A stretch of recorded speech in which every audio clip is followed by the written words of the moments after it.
Class 12th में determinant में आपका अगला टॉपिक है सारणिक और अवयवों के अनुप्रयोग, application of determinants and matrices. तो इसमें पहला है हमारा, इसमें सबसे पहले हमें पता होना चाहिए कि संगत निकाय रैखिक समीकरण क्या होते हैं, मतलब consistent system of linear equation और inconsistent system of linear equation क्या होते हैं। तो सबसे पहले संगत निकाय, तो जिस रैखिक समीकरण के निकाय मतलब होता है सिस्टम का हल प्राप्त होता है उसे संगत निकाय कहते हैं। ठीक है, और उसके कितने हल होते हैं, या तो एक हल होगा यूनिक या इनफाइनाइट हल होंगे। ठीक है, तो क्या कहा, जिस रैखिक समीकरण का हल मिलता है हमें हल, तो हल कितने होने चाहिए, हल मतलब जो सॉल्व हो जाती हैं, तो उसका या तो यूनिक हल मिलेगा एक, या क्या होगा अनंत हल होंगे। ठीक है, इसी प्रकार असंगत निकाय रैखिक समीकरण क्या होती है, इसको कहते हैं इनकंसिस्टेंट सिस्टम। तो जिस रैखिक समीकरण के निकाय का हल प्राप्त नहीं होता उसे क्या कहते हैं, असंगत निकाय कहते हैं। ठीक, अब है सारणिकों की सहायता से रैखिक समीकरण के निकाय को सॉल्व करना। तो इसके लिए क्या करते हैं, हम पहले 3 रैखिक समीकरण लिख लेंगे।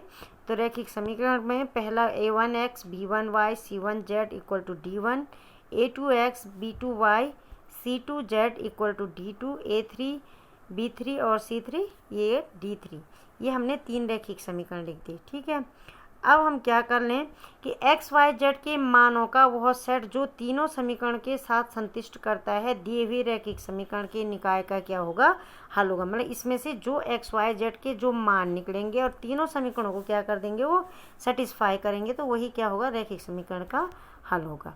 अभी हम इसको किस तरीके से करते हैं, तो जो हमें ये इक्वेशन दे रखी हैं उनमें से हम x y z को x equal to capital X equal to एक मैट्रिक्स के रूप में लिख लेंगे x y z को, और उसके अंदर जो x y z के कोफिशिएंट है उसको भी एक मैट्रिक्स के रूप में हमने लिख दिया। फिर जो इसके यहाँ पर कांस्टेंट है उसको भी हमने एक बी मैट्रिक्स का रूप दे दिया।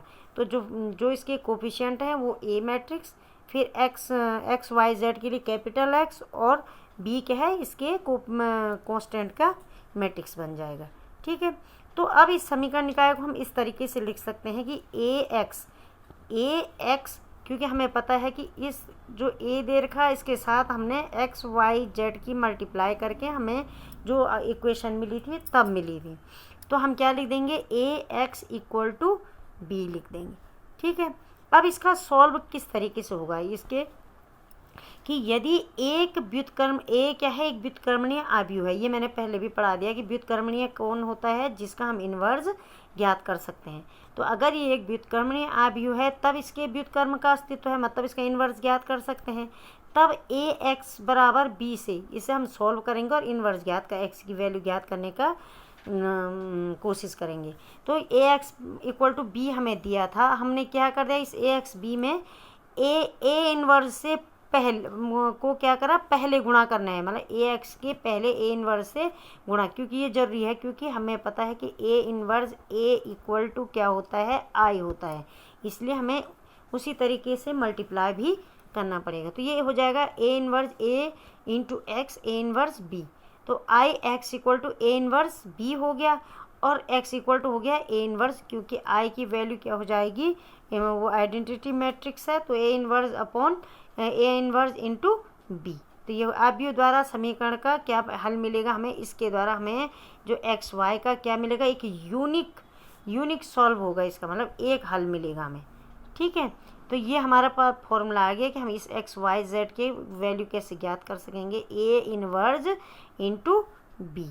ठीक है, अब इसी का दूसरा है कि यदि ए एक अव्युत्क्रमणीय अवयव है, वो था व्युत्क्रमणीय, अगर अव्युत्क्रमणीय अवयव है तब क्या होता है, ए डिटर्मिनेंट इक्वल टू 0 होता है, तब क्या हो जाएगा कि एडजॉइंट ए, तब हम चेक करेंगे कि adjoint A into B does not equal to हमारा अगर 0 आएगा, ठीक है, तो तब क्या हो जाएगा, तब इस मैट्रिक्स का कोई भी हल नहीं होगा और जो निकाय होगा वो क्या होगा, असंगत होगा।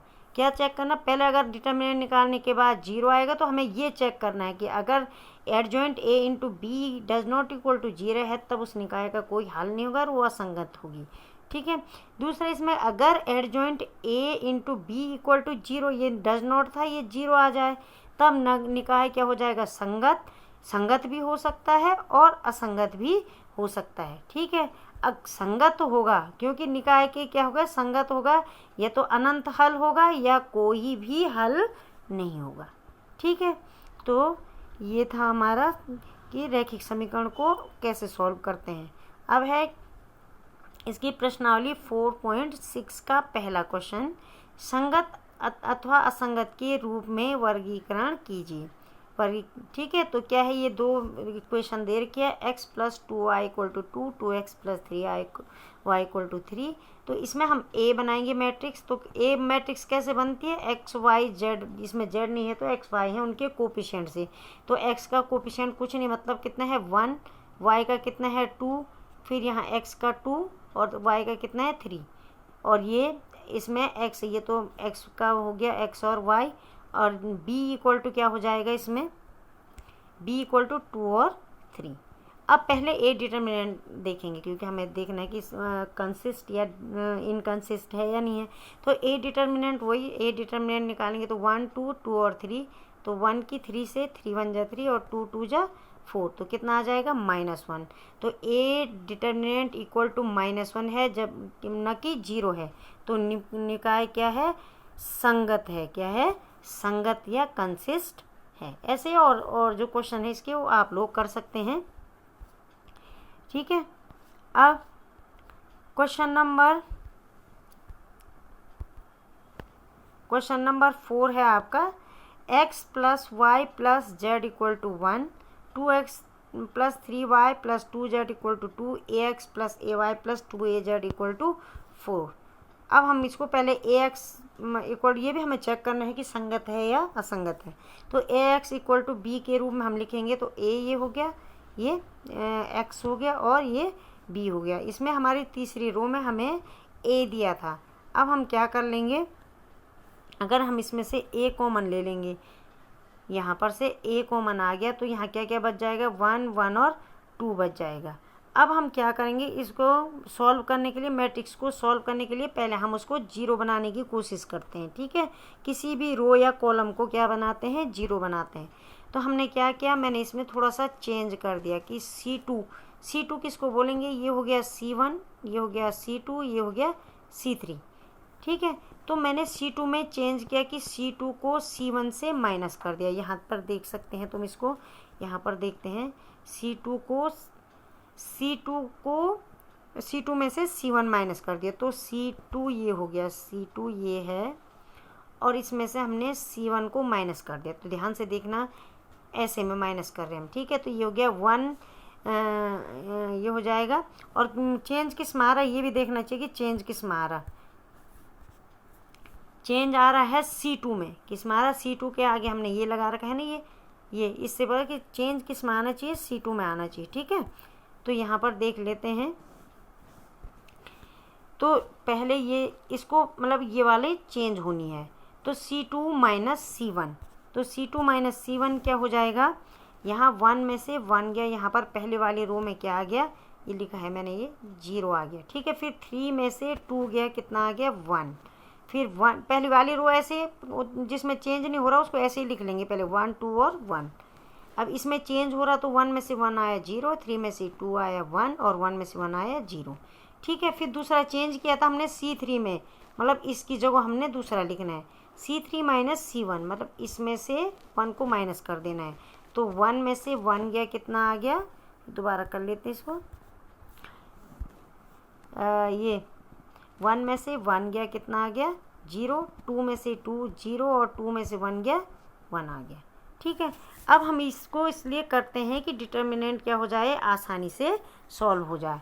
अब हम क्या कर सकते हैं, इसको A11 के थ्रू इसका प्रसारण कर सकते हैं। तो क्योंकि 2 0 हैं, वैसे ही मैं तुम्हारे लिए लिखे हैं, लेकिन ये लिखने की ज़रूरत नहीं है क्योंकि 0 की मल्टीप्लाई किससे भी करेंगे क्या आता है, 0 आता है। तो यहाँ A तो बाहर से है ये, फिर 1 इंटू क्या हो जाएगा, इन दोनों को हम बंद कर देंगे, तो कौन सी मैट्रिक्स बची, 1 और 0, 0 और 1, 1 0 0 और 1। तो इसकी मल्टीप्लाई यहाँ करेंगे तो 1 इंटू 1 0 इंटू 0, तो ये हो जाएगा 1A इंटू 1 बराबर क्या हो जाएगा A। तो ए डिटर्मिनेंट का वैल्यू क्या आई हमारी, कुछ ना कुछ आई है, ए आई है ना, तो ए क्या है, व्युत्क्रमणीय है, नॉन सिंगुलर है और इसके हल क्या हैं, संगत हैं। ठीक है।